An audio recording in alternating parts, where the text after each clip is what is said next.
Bangladesh Victory Day commemorating the 1971 liberation of Bangladesh was observed with solemn reverence in Agartala today. Tributes were paid to the martyrs at the Shahid Minar located in the Albert Eka Park at Lichu Bagan, Agartala. Governor Indrasena Reddy Nalu led the state in honoring the sacrifice of the heroes of the 1971 war. The event was primarily organized by the Indian Army, with soldiers joining the governor in laying wreaths at the memorial altar.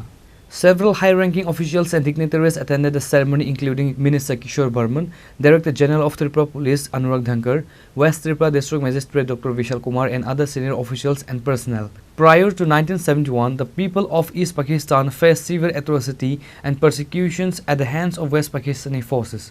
This brutal crackdown led to a massive influx of refugees into India, especially in Tripura and other parts of the northeast. उधर से इधर शरणार्थी बन के आए थे, तो उस टाइम में ऑल इंडिया लेवल पे इंदिरा गांधी ने डिसीजन लिया कि इनको सपोर्ट करना है, और मुक्ति वाहिनी जो है वो अपना त्रिपुरा में आए हैं, उसको सपोर्ट करे हैं।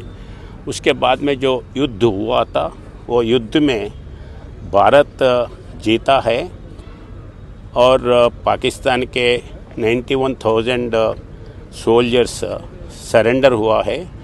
वो सरेंडर हुआ सो दिन ये 16 दिसंबर था, तो ये 16 दिसंबर को अपन विजय दिवस के नाम से मना रहे।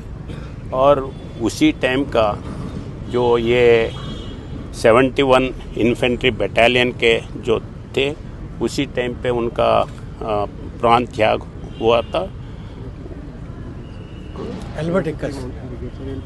एल्बर्ट माउंटेन 73 माउंटेन ब्रिगेड उसी में थे, तो उसी टाइम पे अभी भी उनका नाम पे अपन ये पार्क और ये साउंड एंड लाइट शो चलाने वाले हैं। तो उस दिवस पर सब लोगों को, पर्टिकुलरली जो आर्मी जवान काम करे थे, अब काम कर रहे, ये सब लोगों को मैं विजय दिवस के शुभकामनाएं। Reported by Amir from Agartala, Chini Khorang.